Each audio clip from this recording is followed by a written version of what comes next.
परमेश्वर का जो मुंह था वो एक चित्रकार की तरह जो जो वो देखना चाहता था वैसे वैसे बोलता गया। ध्यान से सुनिएगा आज मेरी बात को। आपको मैं बताऊंगा कई जो आपके जीवन में प्रॉब्लम है उनका कारण क्या है, और आप हैरान हो जाएंगे सुन के। शैतान नहीं है इतना जितना उस पर आप हर चीज को शैतान के ऊपर डाल देते हो आप। परमेश्वर ने कहा और वैसा हो गया और वो अच्छा था, और बार बार परमेश्वर ऐसा बोलता गया। और बाइबल में लिखी है उत्पत्ति 1 में 9 बारी परमेश्वर को बोलना पड़ा, और उसके बाद 10वीं बार परमेश्वर ने ये बोला, आओ अब हम मनुष्य को अपने स्वरूप अपने समानता में बनाएं कि वो भी अधिकार रखे। अब मैं आपसे एक सवाल पूछता हूं, कैसे हम लोग अधिकार आज रख सकते हैं? कैसे रख सकते हैं? देखकर जिसके स्वरूप और समानता में हम बनाए गए कि वो कैसे कार्य करता है। परमेश्वर ने जब अंधियारा था, जब सब कुछ बेडौल था, बदसूरत था, तो परमेश्वर ने वो नहीं कहा जो वो देख रहा था, उसने वो कहा जो वो देखना चाहता था। हमारी प्रॉब्लम ये है, हम वो कहते हैं जो हम देखते हैं, परमेश्वर वो कहता है जो वो देखना चाहता है। मगर उसने हमें अपने स्वरूप और अपनी समानता में बनाया है ताकि हम भी उसकी तरह जो देखना चाहते हैं वो कह सकें अपने मुंह से। कई लोग कहते हैं अच्छा मतलब कहने से हो जाएगा, अगर हम कहेंगे तो हो जाएगा। नीति वचन 18:21 में लिखा है कि मृत्यु और जीवन मनुष्य की जीव में है। जीव के वश में मृत्यु और जीवन दोनों होते हैं, और जो उसे काम में लाना जानता है उसका फल भी भोगेगा। यानी आप जानते हैं आज मनुष्य चांद पर पहुंच गया, बड़ी बड़ी मशीनें बना ली, मगर एक चीज उसको नहीं आती, वो है अपनी जीभ को काम में लाना। सबसे ज्यादा दुरुपयोग जो हम करते हैं वो है अपनी जीभ का। और हम सोचते हैं अरे कुछ भी बोलो, अपने बच्चों को श्राप दो, अपने पति को श्राप दो, अपने शरीर को श्राप दो, क्या फर्क पड़ता है? ये नहीं जानते कि वे परमेश्वर के स्वरूप और समानता में रचे गए हैं। नीति वचन 6:2 में लिखा है, तू अपने ही मुंह के बनाए हुए फंदे में फंसा है, जो फंदा तेरे मुंह ने तेरे लिए बनाया। मृत्यु जीभ के वश में मृत्यु और जीवन दोनों होते हैं। और मैं आपको एक के बाद एक उदाहरण दे सकता हूं जहां पे कई ऐसे लोग हैं जिन्होंने अपने जीवन के लिए गलत शब्द वो बोलते रहे और उसका फल भी भोगा।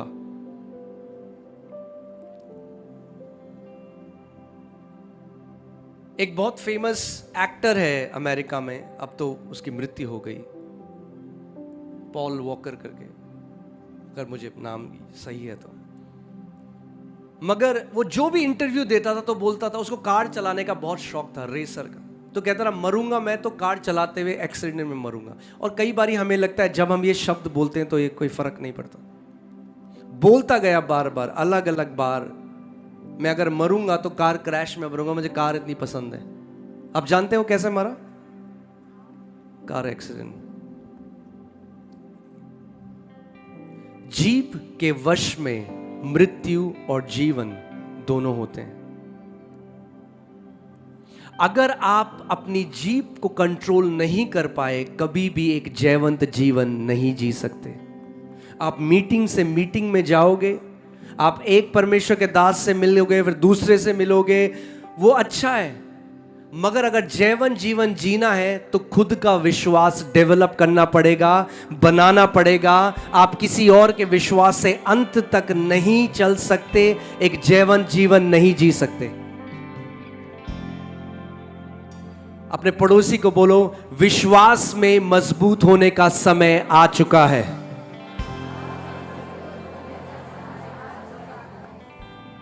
आप सुनाई, आवाज आ रही है मेरी? कई लोग ऐसे बैठे। पड़ोसी को बोलो, विश्वास में बलवंत होने का समय आ चुका है। हालेलुया।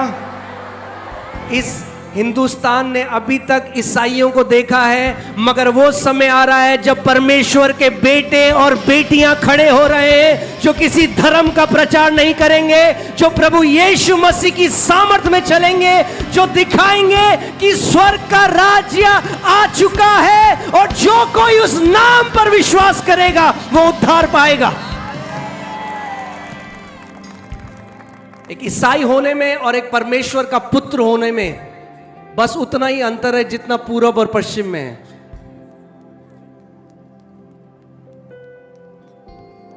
यीशु मसीह हमें ईसाई बनाने के लिए नहीं आया, वो हमें परमेश्वर का पुत्र बनाने के लिए आया।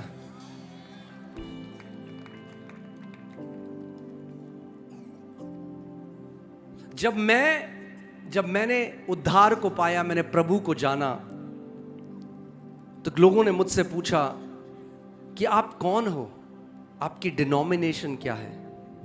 क्या आप रोमन कैथलिक हो? क्या आप पेंटिकॉस्टल हो? क्या आप लुथेरियन हो? क्या आप बैप्टिस्ट हो? क्या आप 7 डे एडवेंटिस्ट हो? और पता नहीं बहुत सारे हैं। तो मैं तो कंफ्यूज हो गया। मैं कह रहा हूँ भाई मैं कौन हूँ? मैं तो एक हिंदू परिवार में पैदा हुआ और मैंने प्रभु यीशु मसीह को जाना, तो मैं कौन हूं? तो मैं परमेश्वर के पास गया। उसका वचन यिर्मयाह 33:3 में कहता है, तू मुझे पुकार और मैं तुझे उत्तर दूंगा और तुझे गूढ़ की बातें बताऊंगा जो तू नहीं जानता। हमारा परमेश्वर बोलने वाला परमेश्वर है। अपने पड़ोसी को बोलो, हमारा परमेश्वर बोलने वाला परमेश्वर है। एक दिन जब मैं वचन पढ़ रहा था तो उसमें लिखा था, क्योंकि आज अगर आप किसी को बोलोगे परमेश्वर आपसे बात करता है तो वो बोलेगा ये देखो, बोले स्किज़ोफ्रेनिक बीमारी बोलेंगे, इसको मेंटल डिसऑर्डर हो गया है, इसको आवाजें सुनाई देती हैं। मगर एक दिन मैं वचन पढ़ रहा था और उसमें लिखा था, जो मैंने तुझे बोलने के लिए मुंह दिया, क्या मैं नहीं बोलता हूंगा? जो मैंने तुम्हें सुनने के लिए कान दिए, क्या मैं नहीं सुनता हूंगा? तुम किस चीज से मेरी उपमा दोगे और कौन सा चढ़ावा मुझे चढ़ाओगे? जो इस पृथ्वी में तुम खड़े हो मैंने बनाकर तुम्हें दी है, क्या आप उसे चढ़ाओगे और क्या आप उसे दे सकते हो? आप उसे कुछ नहीं दे सकते। मगर एक चीज वो आपसे चाहता है, आपके चढ़ावे नहीं चाहता, आपकी भक्ति नहीं चाहता, आपका प्रेम चाहता है।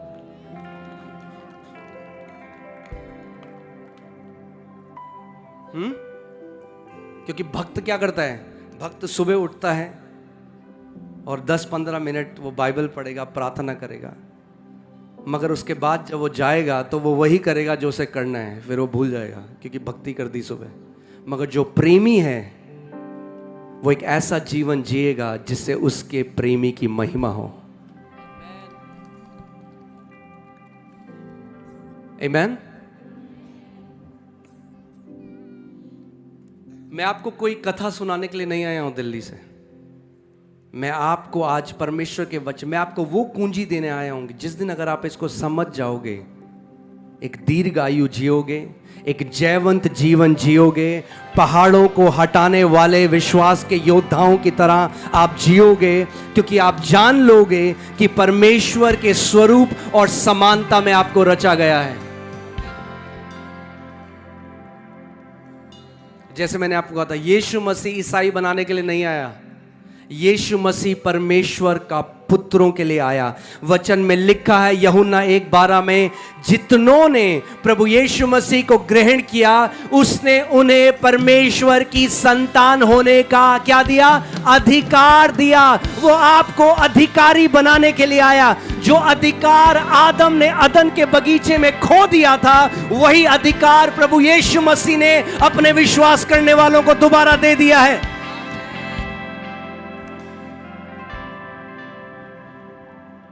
आमीन। इसीलिए धर्म के बारे में नहीं है। उसने कहा मन फिराओ क्योंकि परमेश्वर का राज्य निकट है।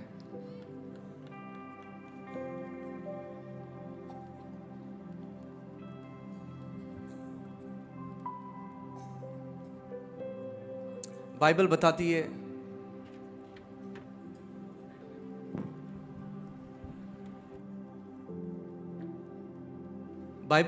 है कि जो आदम था, सबसे पहले आपको समझना पड़ेगा कि आदम कौन था। लूका 3:38 में लिखा है कि आदम को परमेश्वर का पुत्र करके बनाया गया था।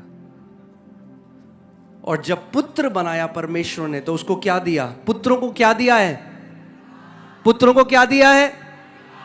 अधिकार। मगर आदम ने पाप के द्वारा उस अधिकार को खो दिया और एक दास की तरह रहने लगा, एक नौकर की तरह। और जिस आदम, आपने पढ़ा ना कि वे सब रेंगने वाले जंतुओं पर अधिकार रखे, मगर जब शैतान सांप की तरह आदम के पास आया, आदम के ऊपर अधिकार था रेंगने वाली वस्तु के ऊपर, मगर उसने अधिकार नहीं लिया और इसीलिए अपने अधिकार को खो दिया। मगर प्रभु यीशु मसीह वापस आए और हमें पुत्रों का शासन अधिकार दिया है। आमीन। अगर आप इस प्रकाशन को समझ गए, इस प्रकाशन को सीख गए, तो पृथ्वी पर एक अधिकारी की तरह आप जिएंगे, बीमारियों के ऊपर प्रभुता करेंगे, दुष्ट आत्माओं के ऊपर प्रभुता करेंगे, हर एक बुरी चीज के ऊपर आप प्रभुता करने वाले हो जाएंगे।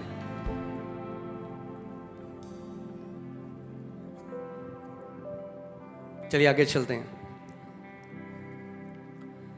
भजन संहिता 8 उसकी 4 से 6 हम पढ़ते हैं। कई लोग कहते हैं, प्रभु जी, कई बारी लोगों को लगता है कि ऐसी प्रार्थना करके परमेश्वर बहुत खुश होता है। ओ परमेश्वर, प्रभु जी मैं नाली का कीड़ा हूं, प्रभु मुझ पर दया कर। कल याद है मैंने आपको एक पेंटिंग दिखाई थी, एक बार फिर से लगाओ उस पेंटिंग को। कई लोगों को विश्वास नहीं है, आप गूगल चेक कर सकते। हाँ, ये जो पेंटिंग है, जब मैंने देखी मुझे लगा 1000 रुपए तो होगी, 1000 रुपए की, मगर ये पेंटिंग है 1760 करोड़ रुपए की। कितने की? 1760 करोड़ रुपए की ये पेंटिंग है।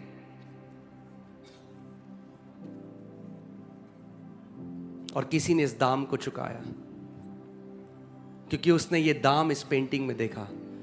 कई लोग कहते हैं हम नाली के कीड़े हैं। क्या नाली के कीड़ों के लिए परमेश्वर ने इतना बड़ा दाम चुकाया है?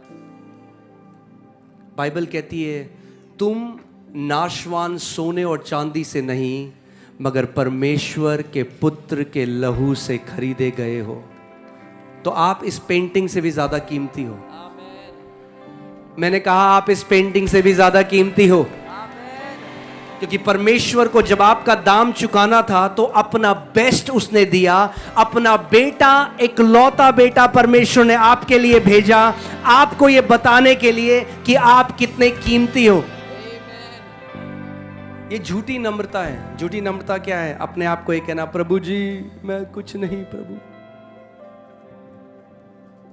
सच्ची नम्रता अपने आप को वो कहना है जो परमेश्वर आपको कहता है, और वो कहता है यदि तू मुझ पर विश्वास करता है तो तू मेरा बेटा है, तू मेरी बेटी है।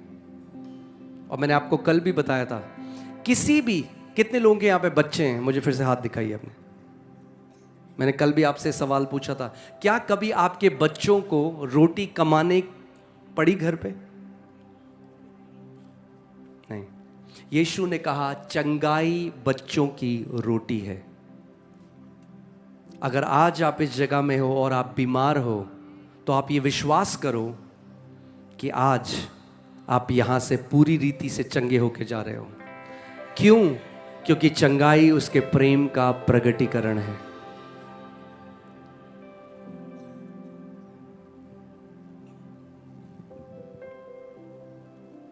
मुझे याद है जब मुझे वो बीमारी थी, मुझे मेंटल डिसऑर्डर था, वो नर्व्स की जो प्रॉब्लम थी, कई बारी मैं अपनी माँ को देखता था और वो रोती थी मुझे देखकर उस दर्द में, और कहती थी कि काश ये चीज़ मेरे ऊपर आ जाए मगर तू आज़ाद हो जाए।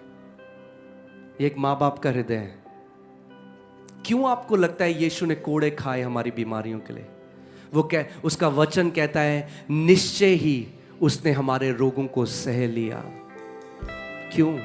क्योंकि वो आपसे प्रेम करता है, क्योंकि केवल एक प्रेम करने वाला ही ये कर सकता है, क्योंकि वो एक प्रेमी पिता है। मैंने आपको कल भी बोला था, अगर आप परमेश्वर को एक प्रेम करने वाले पिता की तरह नहीं जानेंगे, सुसमाचार कभी भी आपको समझ में नहीं आएगा। बाइबल हमें बताती है कि परमेश्वर एक ऐसे अगम्य ज्योति पर विराजमान है जहां कोई प्रवेश नहीं कर सकता। प्रकाशित वाक्य में लिखा है कि करोड़ों अनगिनत स्वर्गदूत, English Bible says 10,000 times 10,000 and 1,000 times 10,000। अब आप सोच लो कैलकुलेटर में कितना होगा। अनगिनत स्वर्गदूत उसके चारों ओर हैं, मगर ऐसी ज्योति, ऐसे लाइट परमेश्वर के सिंहासन से निकल रही है कि स्वर्गदूत भी अपनी आंखों को ढक देते हैं, क्योंकि वो भी उस महिमा को नहीं देख सकते। और उस परमेश्वर ने जो कहता है मेरी हथेली में पूरा ब्रह्मांड है, पूरा यूनिवर्स है, पूरा कॉस्मोस है, और अभी नासा बता रहा है कि 100 बिलियन गैलेक्सीज हैं हमारी गैलेक्सी की तरह, जो मिल्की वे है, ऐसी 100 बिलियन गैलेक्सीज हैं और 100 ट्रिलियन स्टार्स हैं। हम सोच भी नहीं सकते, हमारा माइंड ये सोच भी नहीं सकता। और परमेश्वर कहता है वो सब कुछ मेरी हथेली में है। ऐसा महान परमेश्वर, उसने हमसे ऐसा प्रेम किया कि बाइबल कहती है मनुष्य रूप धरकर आ गया और सारी हमारे पाप, सारी हमारी बीमारी अपने ऊपर लेकर क्रूस पर चला गया। हमारी बीमारियों के लिए उसने कोड़े खाए, उसके मुंह पर थूका गया, उसकी दाढ़ी को नोचा गया और उसको नंगा करके क्रूस पर टांग दिया गया।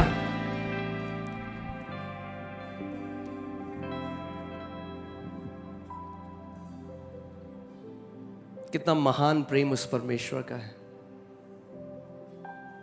आपको उसे मनाने की जरूरत नहीं है, आपको अपने दिल को मनाना है, क्योंकि आपका दिल विश्वास नहीं करता इस बात को।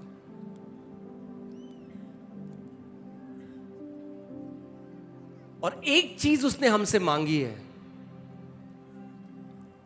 वो आपसे जप तप करने के लिए नहीं कहता, वो आपसे तपस्या करने के लिए नहीं कहता, वो आपसे बड़े बड़े चढ़ावे चढ़ाने के लिए नहीं कहता। उसका वचन कहता है जो कोई उसके नाम पर विश्वास करेगा वो नाश न होगा परंतु अनंत जीवन पाएगा। स्वर्ग के नीचे और पृथ्वी के ऊपर और कोई नाम नहीं दिया गया जिसके द्वारा मानव जाति उद्धार पा सके। केवल एक नाम, और वो नाम है प्रभु यीशु मसीह। हालेलुया, आमेन। आप धन्य हो अगर आप मसीह में हो।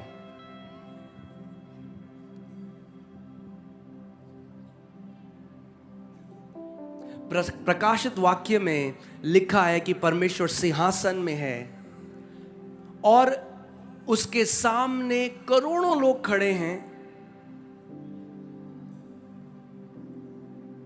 और एक ऊंचे शब्द में बोला जाता है ये वो लोग हैं पृथ्वी से जो मोल लिए गए यीशु के लहू के द्वारा। हर एक जाति से, हर एक समुदाय से, हर एक देश से, हर एक प्रांत से ये मोल लिए गए लोग हैं।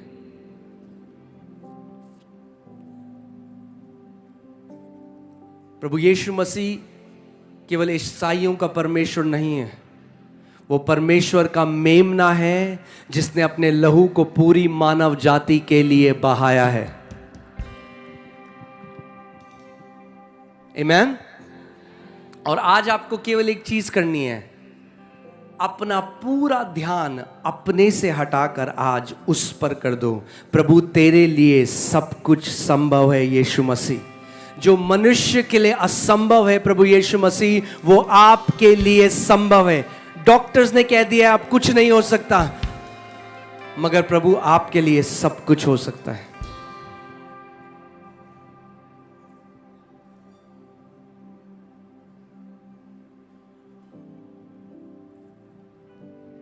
जब लाजरस मर गया तो उसकी बहन प्रभु यीशु मसीह को कहती है, अगर तू होता तो मेरा भाई ना मरता। यीशु ने कहा, मैं आकर उसे जिला दूंगा। उसने कहा, हाँ मुझे पता है, तू आखिरी दिन में आकर उसको जिला देगा।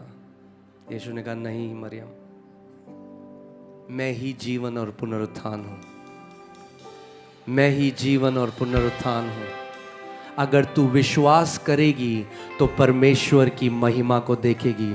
और यही बात मैं गुमला आपसे कहना चाहता हूं, अगर आज आप विश्वास करोगे तो परमेश्वर की महिमा को अपनी आंखों से होते हुए देखोगे। वो यीशु मसीह कोई कथा और कहानी नहीं, वो जीवित परमेश्वर है। उसने कहा, जहां 2 या 3 मेरे नाम से इकट्ठा होते हैं, मैं वहां पर मौजूद होता हूं। अगर कोई मुझे बोले कि भैया आप रियल नहीं हो, आप काल्पनिक हो, तो मैं कहता हूं घर का एड्रेस दे दो, मैं आ जाता हूं वहां पे, तो पता लग जाएगा आपको मैं काल्पनिक हूं या रियल हूं। जो लोग सोचते हैं यीशु काल्पनिक है, तैयार हो जाओ, आज आने वाला है, चलने वाला है भीड़ों के बीच में, और वो वही करेगा जो 2000 साल पहले करता था। वो अंधों की आंखों को खोलेगा, वो कोढ़ियों को शुद्ध करेगा, वो दुष्ट आत्माओं से लोगों को आजाद करेगा, वो बीमारों को चंगा करेगा, क्योंकि वो आज, कल और युगानुयुग एक सा परमेश्वर है, वो कभी बदलता नहीं। कितने लोग विश्वास करते हैं गुमला? एक ऊंचा आमेन बोलो। बोलो, मेरा यीशु जिंदा है। बोलो, मेरा यीशु जिंदा है। मेरे यीशु के लिए सब कुछ संभव है।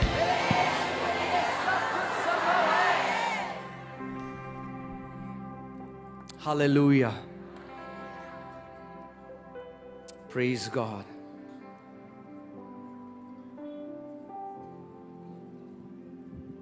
आपको उसने पुत्र होने का अधिकार दे दिया है।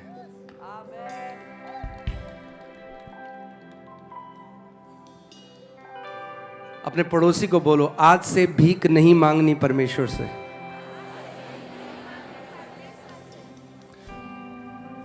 बाइबल हमें इब्रानी की पुस्तक में बताती है, come boldly to the throne of grace. हियाव से उसके सिंहासन के पास जाओ। कैसे जाओ? हियाव के साथ। क्यों? क्योंकि अब आप एक पुत्र हो।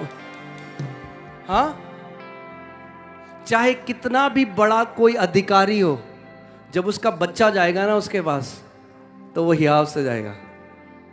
वो सीधे जाके पापा की गोदी में बैठ जाएगा। उसको फर्क नहीं पड़ता कि पापा को लोग बाहर क्या बोलते हैं, वो जानता है कि ये मेरे पिता हैं। वैसे ही बाइबल अब कहती है, अब परमेश्वर के सामने आपको डर कर, कांप कर, गिड़गिड़ा कर, भीख मांग कर जाने की जरूरत नहीं। यीशु का लहू बह चुका है। उसने आपको बेटा और बेटी होने का अधिकार दे दिया है। आप हियाव के साथ उस परमेश्वर के अनुग्रह के सिंहासन के पास जा सकते हो।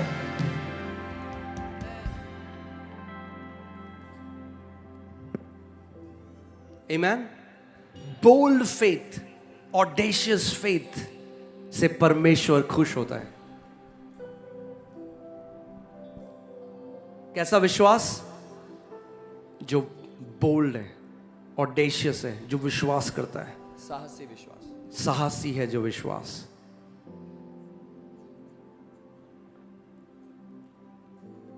अब हम जब इस समय मैं प्रार्थना में जाऊंगा, उससे पहले मैं चाहता हूं जितने लोग, मेरी आवाज जहां तक जा रही है, फर्क नहीं पड़ता आप आगे बैठे हो या आप पीछे बैठे हो, क्योंकि चंगा करने वाला मैं नहीं, चंगा करने वाला यीशु मसीह है।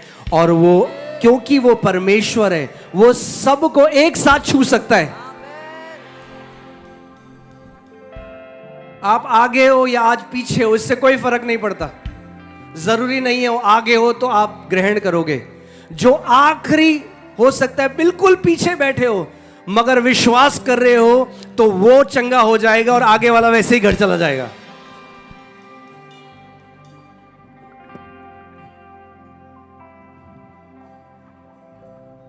आमेन। सो बाइबल में एक कहानी है, मैं आपको वो बताऊंगा और उसके बाद में प्रार्थना करूंगा। मुझे इस स्त्री का विश्वास बहुत पसंद है।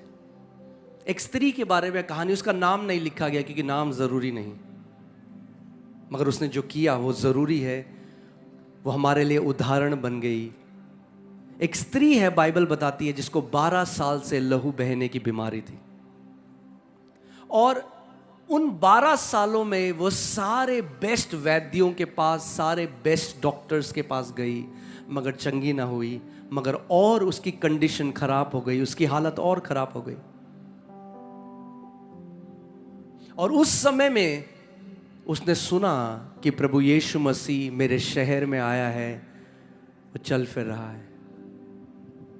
आप सोच सकते हो कोई ऐसा व्यक्ति जिसको 12 साल से लहू बहता है, एक ऐसी स्त्री, वो कितनी कमजोर हो गई होगी, कितनी वीक हो गई होगी।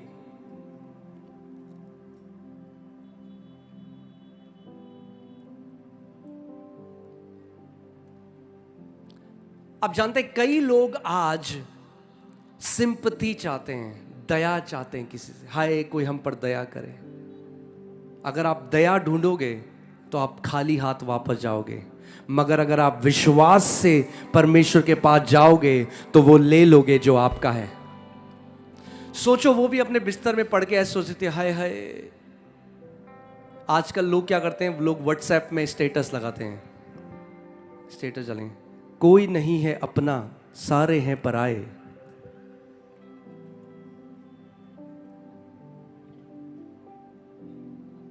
उसने ऐसा नहीं किया। कई लोग कहते हैं, अरे मैं मीटिंग में, कोई आया नहीं मुझे घर से लेने के लिए, इसीलिए। अगर वो भी ऐसे सोचती तो उस बीमारी में मर जाती, मगर उसने एक निर्णय लिया। बाइबल कहती है वो कहने लगी, आज। मैं चाहता हूं आप ध्यान से उसके अंगीकार को सुनो। उसने ने कहा, हाय कोई मुझ पर दया कर दे। उसने कहा, आज जब उसके वस्त्र के छोर को छू लूंगी तो चंगी हो जाऊंगी। आज जब उसके वस्त्र के छोर को छू लूंगी तो चंगी हो जाऊंगी।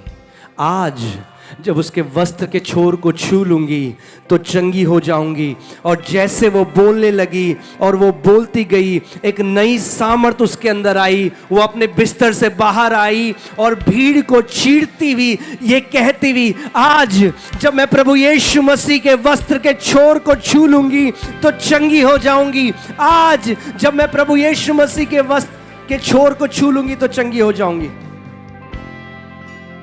मेरा एक पंजाबी दोस्त है, चड्डा, उसकी नानी जो थी, मैं उनके साथ मिला, वो प्रभु यीशु मसीह को विश्वास करती थी बहुत, और उनके घुटने काम करने बंद कर दिए, तो बेड में रहती थी।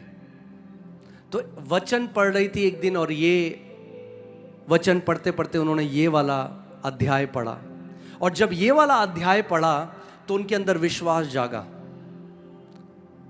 वो बाद में भी यही कहती थी मैं पाठ कर रही थी, वो बाइबल खोलती थी पूरे टाइम परमेश्वर से, और बार बार बोलती रही, प्रभु यीशु मसीह मुझे तेरे वस्त्र के छोर को छूना है, प्रभु यीशु मसीह मुझे तेरे वस्त्र के छोर। कह रही रात को मेरी 2 बजे नींद खुले, मैं बैठ जाती रही, प्रभु यीशु मसीह मुझे तेरे वस्त्र के छोर को छूना है, प्रभु यीशु मसीह मुझे तेरे वस्त्र के छोर को छूना है। वो अपनी गवाही मुझे बता रही थी। और वो एक दिन कह रही, मेरा बेटा जब अपनी दुकान में गया, मैं कमरे में अकेली थी, मैं बिस्तर पे पड़ी थी, मैंने देखा मेरे राइट में कौन खड़ा है। उसने देखा राइट में प्रभु यीशु मसीह हैं, और प्रभु ने कहा, ले मेरे वस्त्र के छोर को छू। और जैसे ही उसने छुआ, दोनों घुटने नए हो गए। वो प्रभु यीशु मसीह आज यहाँ पर मौजूद है, और जो बीमार है, मैं ये घोषणा करता हूं, आज आप अपना चमत्कार लेकर जा रहे हो। जो मरा हुआ अंग है वो जिंदा हो रहा है यीशु के नाम में। जो कैंसर है वो नाश हो रहा है यीशु के नाम में। जो डॉक्टर्स ने कह दिया ला इलाज है, आज आप पूरी रीति से चंगे होके जा रहे हो।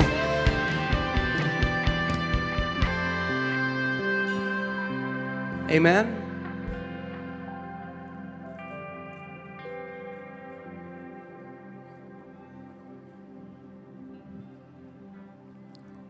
आज रात चंगाई की रात है। आज रात चंगाई की रात है। आज रात छुटकारे की रात है। आज रात आजाद होने की रात है। आज रात प्रभु यीशु मसीह के साथ एक साक्षात्कार की रात है। आज रात उसके सामर्थ्य से, उसकी आत्मा से भरने की रात है। हालेलुया।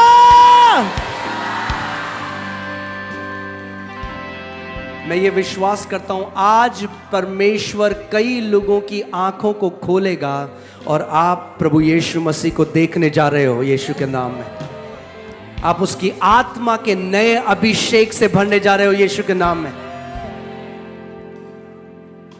हालेलुया। वो महान परमेश्वर यहां पर मौजूद है। मेरे पिता आज यहां पर बैठे हैं। जब मैं प्रभु यीशु मसीह को मैंने जाना, क्योंकि मैं एक राजपूत परिवार से हूं, तो उन्होंने मेरे साथ 6 महीने बात नहीं करी, क्योंकि उन्हें लगा कि मैंने किसी धर्म को अपना लिया है। मैंने किसी धर्म को नहीं अपनाया था। मुझे तो यीशु ने हर एक धर्म से आजाद कर दिया था।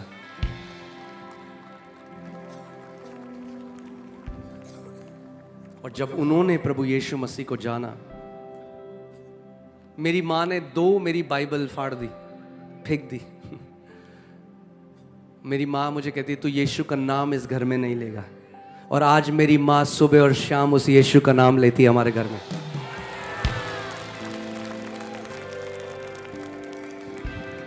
वो कोई धर्म नहीं है,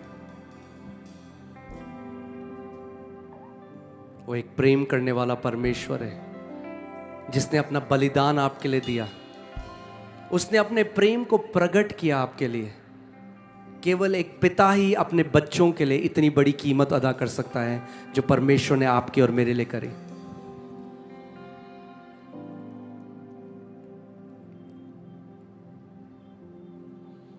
आमीन। सो आज उस स्त्री की तरह मैं चाहता हूं आप अपनी आंखें, कई लोग सोचते हैं प्रभु मैं इस लायक नहीं, मैंने बहुत गलतियां करी। आप चंगाई खरीद नहीं सकते। बाइबल बताती है हर एक अच्छा दान और वरदान परमेश्वर पिता की ओर से आता है। इट्स अ गिफ्ट, वो दान है, मजदूरी नहीं। Healing is not a reward for being nice.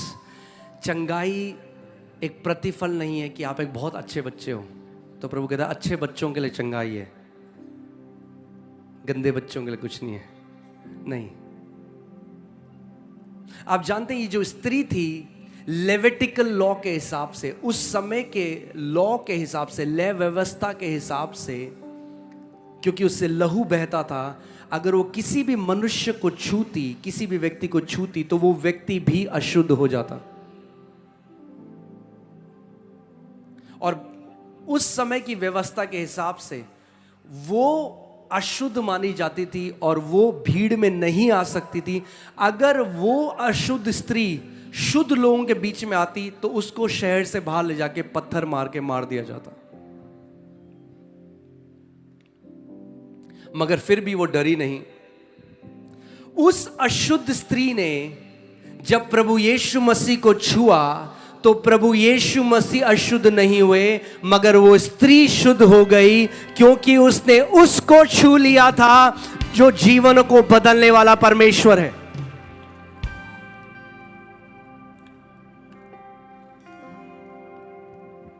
कई बारी हमारी मीटिंग्स में, कितनी बारी प्रभु ने मुझे बोला कि मैं भीड़ के बीच में जाऊंगा और लोगों के ऊपर हाथ रखूंगा और उन्हें चंगा करूंगा। और ये मेरा विश्वास है आज वो ये करेगा। आमीन। मगर एक ही चीज वो आपसे चाहता है, केवल एक चीज,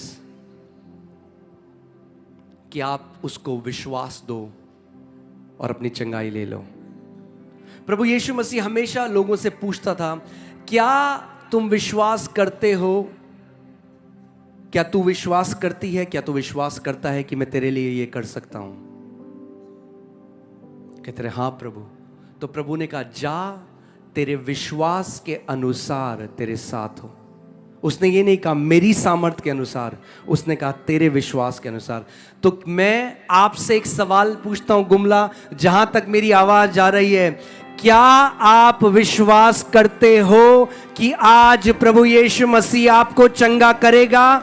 क्या आप विश्वास करते हो? अगर विश्वास करते हो एक जोर का आमेन बोलो।